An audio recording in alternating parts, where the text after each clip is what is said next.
We can just notice that they're there. Take a breath. Like, look at them like clouds. Look at them like clouds. Just watch them pass by. Exactly. As part of her education plan here at Green Chimneys in Brewster, New York, she spent several hours a week practicing focus and being in the moment with the help of counselors and some less traditional therapists of sorts. In this case, Zipper, a Norwegian fjord horse. When I first got here, I walked a llama, and my parents were like, whoa, because not every day you get to walk a llama. And then I got used to the peacocks. Dr. Edward Plackey is executive director of Green Chimneys, a school housed on a 175-acre farm about 55 miles north of New York City in Putnam County. Founded in 1947, the school is a pioneer in animal-assisted education and currently serves about 250 students, all with special needs. I have a lot of OCD, but as I came along with Green Chimneys, it gets a lot better. Hello and welcome to this very special edition of Good Day Street Talk and our annual Black History Month celebration. I'm Antoine Lewis and we're coming to you from the National Jazz Museum in Harlem, a showcase for just one of the many influences that have shaped American culture. Welcome back to this very special celebration of Black History Month. We're so proud to be coming to you from the National Jazz Museum in Harlem. It's a thriving center where the history of this quintessential American music comes to life.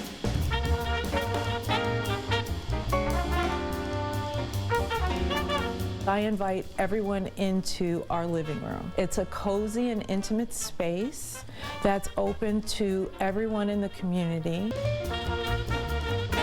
Duke Ellington's Baby Grand, Eddie Lockjaw Davis's tenor saxophone, even Benny Carter's winter coat. Just some of the eye-popping historical gems that greet you at the National Jazz Museum in Harlem. We're real certain to include the stories of women in jazz. So we have an exhibit on Mary Lou Williams, a jazz innovator right in the 40s who helped drive the music of jazz. We have a blow-up of Duke Ellington's Harlem Air Shaft. One of the reasons that's so important is you get to see that Ellington wrote for the musicians in his band. So when he composed, you would literally see in his notes the names of musicians because he wanted to personify his music through the way they specifically expressed it. Hi, world! Bodega. It may be a Spanish word, but it is pure New York City lingo, synonymous with store.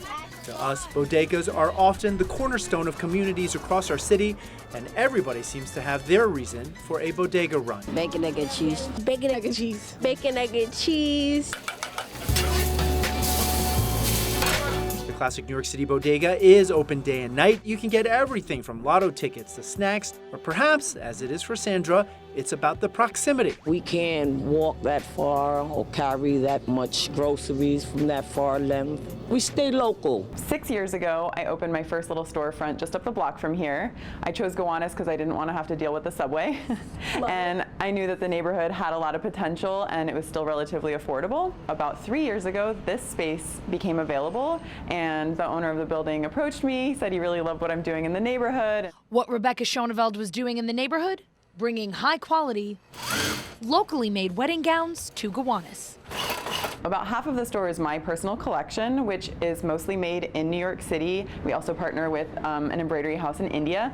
So all of our gowns are made to order for the individual bride, and we offer a ton of customizations. Rebecca also helped to attract other wedding businesses to 3rd Avenue, creating a bridal row in Brooklyn.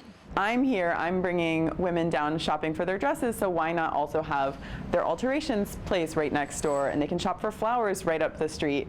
I'm also friends with those women, so for me it's nice to have friends in the neighborhood, people who we can collaborate with. Amanda Madden moved her tailoring boutique into Rebecca's original bridal shop. This one here is a black pearl and it has this amazing center to it, and same here. Rebecca Shepard moved her floral design studio into this amazing space down the street. I waited for this spot for 2 years. It's such an awesome location for Red Hook and downtown Brooklyn and Bay Ridge. It's like a weird, perfect corner. Yep. And the space is ridiculous. Just to find something with 25-foot ceilings and then the whole basement for storage, it really was just like a serendipitous find. My great-grandfather came here from Holland in the late 1800s, and they were all carpenters. They moved to New York City and they saved up enough money and they moved out here and bought farms. Around here, everything is fresh and seasonal. When we go into the spring, we're complete supply for landscape, home and garden, flowers, anything for the house. And then as the season progresses and we get into the summer months, we go into the produce market. Let's see how they look in our Scarsdale home. This is the house, and I'm definitely excited to show you the room we're actually going to be staging. Check it out. Oh, what a great space. With a picture window, fireplace, and built-ins, Tori wants the furniture to complement, not compete with the home's best features. I could use all the help I could get. Here we go. So she and the movers got to work. So guys, can we put it closer to the fireplace? Right on this wall, guys. Let's put these over by the window. So are you ready to see the transformation? When it was all done, Barry, the homeowner who grew up in this house, was impressed to say the least. Wow. It's completely changed over. It's beautiful. I love it. I really love it. Tori worked with the mauve shades around the fireplace and played with symmetry in the artwork.